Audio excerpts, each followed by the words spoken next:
تازه‌های تاجیکستان و جهان را از استودیوی مرکزی رادیو آزادی پیشنهاد شما ایزون میکنیم. شعله گلخوجه هستم. سلام. در 15 دقیقه بعدی برنامه امروز 3 دکبر این موضوع ها را داریم.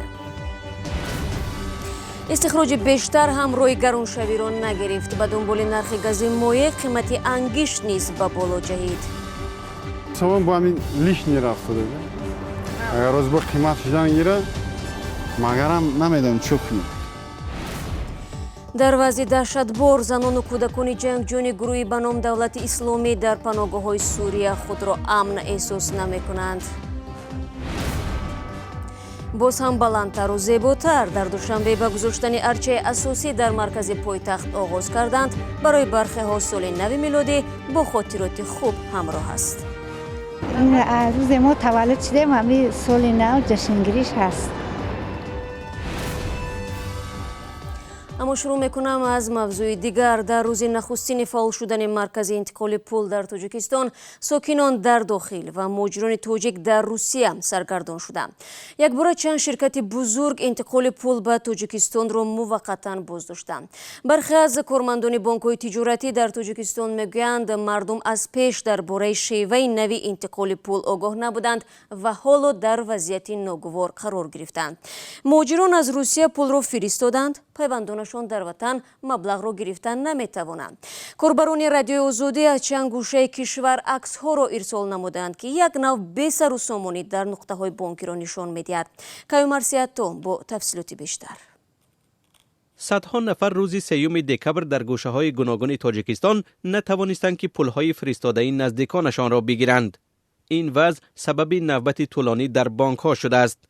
ساکنان میگویند بیشتری پولها را مهاجران به واسطه نظام‌های زلطه کران، بلیسکا، منیگرام و وستر یونیون فرستادند.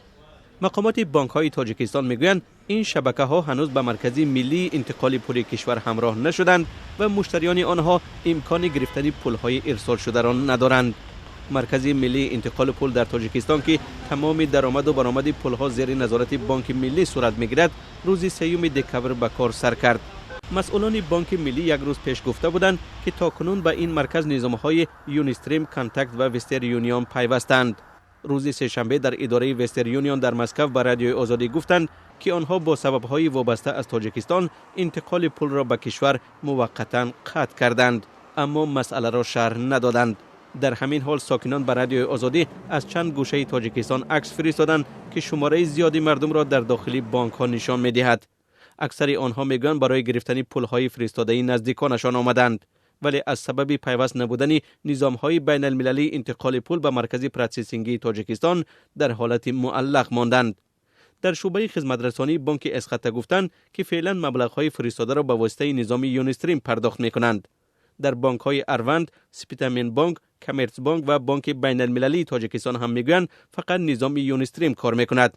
یک تغییرات نو این بود است که فرستادن پول از تاجیکستان به خارج هم تقریبا غیر ممکن شده است. مسئولان سپیتامین بانک گفتند که نظام یونیستریم تنها برای گرفتن مبلغ انتقال شده فعال است و حالا از تاجیکستان به خارج مبلغ نمیفرستند.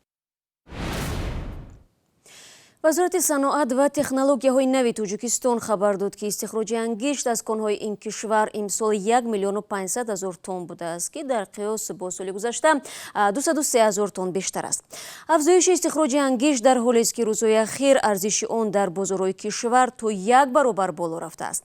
فعلا حدود 200 کارخانه از ангишт استفاده می‌کنند. ساکنان روستاها هم برای گرم کردن منزل‌هایشان این مواد سوخت را به کار می‌برند. جزئیات از سروینازی روح‌الله و امریدین اولموف. فخریدین هر روز برای دکان نانپزیش بیش از 30 کیلو ангишт سنگ استفاده میبرد. میگوید برای طولانی تر گرم نگاه داشتن تنور او از کوموری قرغیز استفاده میکند. اما این نانپز را بالا رفتن نرخ این نوع سوزشواری نگران کرده است. اگر یک هفته پیش هر کیلوی این نوع سوزشواری را 1 سومانی و 30 درهم خریداری میکرد، حالا ارزش آن تا 2 سومانی گران شده است. و هر سال همین خیلی وقتی که یک بورین برق زد یا که باران زد تمام سراز میبینید که قیمت شده. بالا رفتن نرخ ангишт درآمد این نانپز را کاهش داده است. پیشتر بود نقصتر بوده، حاضی خیلی هرانو چند پول حاضی 30 سوم 40 سوم با همین لیشنی رفت شده.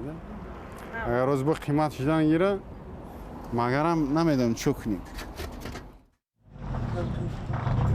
با شروع سردی‌ها در تاجیکستان و بیشتر شدن طلبات به ангишт، نرخ این نوع سوزشواری نه تنها در منطقه‌های دوردست بلکه در محله‌های اطراف پایتخت هم گران شده است. فعلا اگر 1 کیلو ангишти استخراج شده در قرقیزستان در بازارهای دوشنبه تا 2 سومانی ارزش داشته باشد، نرخ ангишти وطنی بیشتر از 1 سومانی برای هر 1 کیلو می باشد.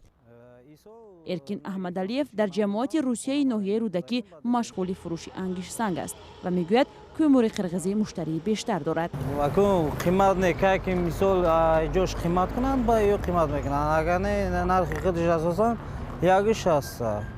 فروشنده های ангишт سنگ سبب گران شدن نرخ کومور قرقیزی را در بالا رفتن ارزش آن در کشور صادر کننده ربط میدهند. اما سبب گران شدن ангишти وطنی را کارشناسان به بیشتر شدن طلبات در کارخانه های کلانی استحصالی میدانند. بر اساس آمار رسمی از 1,500,000 تن ангиште که در 9 ماه امسال استخراج شده است، بیش از 40% در مرکز برق و گرمایدهی دوشنبه 2 صرف می شود. در تاجیکستان در فصل سرما بجز از شهرهای اساسی در نقاط دیگر کشور گاه و ناگاه محدودیت انتقال نیروی برق جاری می شود و ساکنانی که حولی دارند برای گرم کردن خانه‌هایشان از ангишт استفاده می کنند. 1 برابر بالا رفتن نرخ این نوع سوزشواری در تاجیکستان در حالی است که در کشور 21 کن ангишт وجود دارد و ذخیره‌های شناسایی شده در آن 3 میلیارد تن اعلان شده است. شما برنامه خبری رادیو زودی رو تماشا دارید. زنان و فرزندان جنگجوی توجیک گروه دهشت‌افکن دولت اسلامی از مقامات تاجیکستان امداد می‌خواهند. صدها زن و کودکان خردسال زیر خیمه‌های دریده و پرنم زندگی می‌کنند. آنها در پناهگاه‌های شمال و شرق سوریه نگهداری می‌شوند و می‌گویند اگر برنامه بازگردانی آنها به درازا کشد، احتمال به سردی‌های زمستانی در پیش ایستاده تاب نآورند. مومن احمدی در همین باره می‌گوید. تندباد شدید در سوریه دهها خیمه زنان و کودکان جنگجویان سازمانی به نام دولت اسلامی را در پناهگاه الحال تخریب کرده است. در این پناهگاه 400 زن و کودک تاجیک نگهداری می شود.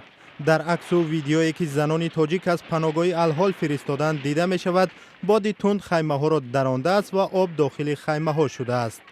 مریم، یک زن تاجیکی در این پناهگاه قرار دارد، وضعشان را مرگاور تصویر کرد. ماه اکتبر سازمان ملل متحد در یک گزارش خود گفته بود که در الحال صدها نفر از گرسنگی و بیماری‌های سرایتی رنج می‌کشند. مقامات تاجیک ماه سپتامبر اعلان کرده بودند که نقشه برگردانیدن زنان و کودکان تاجیک از سوریه را تهیه کردند، اما پس از حمله ترکیه به سوریه در ماه اکتبر این نقشه به تأخیر افتاد. در چند پناهگاه سوریه که زیر نظر نیروهای کرد قرار دارند 575 زن و کودک تاجیک ثبت شده است. مقامات میگویند احتمال شماره از این بیشتر باشد. برنامه را ادامه میدیم. بس یک سکنی دهه در جنوب تاجیکستان بر سر بنیاد منزل تا به دادستانی رفته است. دعوای زن محروم از قوه بوسیره با صاحبکار است که برای بنیاد خانه اجازت نمیدهد. این هم در حالی است که 4 سوتق زمین نزد حولگی را حکومت ناحیه به این زن جدا کرده است. محمود جان رحمتزاده تلاش نمود با طرفای بحث صحبت کند. گزارش در تقدیم طاهری سفر است. مرجانه دینارова ساکنی 34 ساله دهه بهارستانی واسه نابینا تولد شده است. از شوهر اول به علت بی‌فرزندی جدا شد. شوهر دومش فوتید. بجز از یک برادر مهاجر دیگر کسی ندارد و بار نگهبانیش به دوش خانواده برادر است. با هدف تشکیل روزگار مستقلانه به مقامات برای دریافت زمین مراجعت کرد و برایش به مشکل قطعه زمین جدا کردند. همه اسناد و سرتیفیکات را دادند. خانه را به مقصد میسازم که خداوند اکه چیم که کرد قطعا ما اپایم که هر کس درد خودش خودش میدونه اکه جان. من نابینا را نابینا میدونه. هیچ وقت نابینا را سالم نمیبرداره. من خانه را بسازم قطعا ما اپام بیارم قطعا زندگی کنه. اما مشکل و بحثش پس از آن شروع شد که مرجانه با کمک یک نفر خیرخواه خواست بنیاد منزلش را شروع کند. خانواده براتوفا همدیه مرجانه که اون قطعه زمین در گذشته مربوط به خواجگی دهقانی او بوده است، این خانم نابینا را اجازه ساختمان نداده است. سنگ بودم، آب بودم، اینا برین سر زمین در نشان میتونم پیدا. رابطچیک بودم تو دمود یپم ای کارش به کار کردم که به من همون سرحد کار مکسر کردن که اومد گفت که نمی با سنی خدام نیست نی پنگاش گفت که همه چیز میشه گو خوار میشه گو خوار چپ گفت که در جنک نزمین که ای خونه چنار زکی نمیمونی میشه. مسئولان حکومت واسه از بحث مرجانه نابینا با خانواده براتوف آگاه هستند و تصدیق کردند قطعه زمین را حکومت ناحیه به مرجانه رایگان داده است. اما خانواده براتوف که در گذشته خواجگی دهقانی داشتند دوباره به مقامات دادستانی برای بازپس گرفتن زمین خواجگیشان مراجعت کردند. همون شخصیتی که در آنجا زمین دادن در آن را پرونده ها شامخته هستند همین حالت رفته هستند همین جواب را که بگردانه دیگر اونا تمام بعد دیگر اون پرابلم را نشون میره و بعد کارش اثر میکنه. تلاش خانواده براتوف برای بازپس گرفتن 28 سوتیق زمین خواجگی دهقانی سابق در حالی است که با قرار حکومت تاجیکستان آن قطعه زمین به فوند منزل شامل کرده شده است و ساکنان حق بنیاد منزل را دارند. جانب خانواده براتوف حاضر نشدند نظر خود را در این بحث بگویند، اما این دعوای آنها باعث تأخیر در ساختمان منزل یک زنی نابینای تنها در این محل شده است. футболбози дастаи мунтахаб Армико Меган Рапино аз тарафи маҷаллаи Франс Пресс беҳтарин зани футболбоз дар ҷаҳон пазируфта шуда сазовори тӯби тиллоӣ шуд. Ин хонуми 34-сола капитани дастаи Амрико буда имсол дастаро ба қаҳрамонии ҷаҳон расонд. Вале агар бинандагони азиз шумо ба хабарҳои олам таваҷҷӯҳ кунед, кам расонаe дар бораи тӯби тиллоии занони футболбоз маълумот доданд. пирӯзии онҳо зери сояи исми футболбозони мард ба мисли ситораи аргентинӣ Лионел Месси мондааст ки бори шашум ба гирифтани ҷоизаи тӯби тиллоӣ муваффақ шуд. Хиромон Бақозода тафсилот медиҳад. ҳамлагари дастаи испании Барселона ва мунтахаби футболи Аргентина Лионел Месси бори шашум ба гирифтани тӯби тиллоӣ ҷоизаи солонаи маҷаллаи Франс футбол сазовор дониста шуд. نه شش، من حتی گمان نداشتم که حتی یک دفعه به این جایزه سزاوار دانسته خواهم شد. خیلی خوشحالم که یگانه شخصی هستم که 6 توبی طلایی در اختیار دارد. این اعتراف زحمت هم است. имсол дар марҳилаи ниҳоӣ Месси бо ҳамлагари дастаи Ювентуси Италия Кристиано Роналдо ва муҳофизагари дастаи англисии Ливерпул Вирчил ван Дейк рақобат дошт. зимнан Роналдо 5 дафъа ба гирифтани ҷоизаи тӯби тиллоӣ сазовор шудааст. соли гузашта Месси 32 сола дар 58 қувваозмоии дастаи Барселона ва мунтахаби Аргентина ба дарвозаи ҳарифон 54 тӯб зада кафши тиллоии ҷоизаи беҳтарини нишонраси қаҳрамониҳои Аврупоро ба даст овард. 27 ноябр Месси 702 маротиба дар ҳайати дастаи Барселона ҳунарнамоӣ кард. дар давоми 15 соли ҳунарнамоиаш дар дастаи Барселона Месси 613 дафъа тӯбро ба ҳадаф расонидааст. маҷаллаи Франс футбол ҷоизаи солонаи тӯби тиллоиро аз соли 1956 бар пояи овоздиҳии хабарнигорони варзишӣ тақдим мекунад. дар маркази пойтахти Тоҷикистон насби арчаи асосӣ шурӯъ шудааст. тахмин мешавад ки ороиши арча давоми декабр анҷом хоҳад ёфт. мақомот гуфтанд ки имсол баландии арча 29 метр хоҳад буд ки баландтарин дар тарихи кишвар аст. арчаи асосиро 16 000 бозича зеб хоҳад дод. зимнан бояд гуфт ки бо шурӯи омодагиҳо ба соли нав доим баҳсҳо дар бораи таҷдид кардан ё накардани соли нав رو میزنند. افزونه اکوبیرشو در این باره تفصیلاتی بیشتر دارد. ҳанӯз як моҳи дигар ба фарорасии соли нави мелодӣ боқӣ монда, аммо арчаи солинавӣ дар маркази шаҳри Душанбе назди пайкараи Исмоили Сомонӣ гузошта шуд. солҳои пеш ҳукумати шаҳр 2 ҳафта қабл аз фарорасии соли нав арчаро мегузошт, аммо имсол мисли кишварҳои аврупоӣ ороиши арчаи солинавиро аз 1 декабр шурӯъ карданд. тибқи иттилои шаҳрдории Душанбе арчаи солинавии имсола аз арчаи соли гузашта 1-2 метр баландтар аст ва арчаи идона бо муосиртарин таҷҳизоти ороишӣ зебузинат дода шуда дар он ситораи 7 бурҷ ва чароғакҳо насб мегарданд.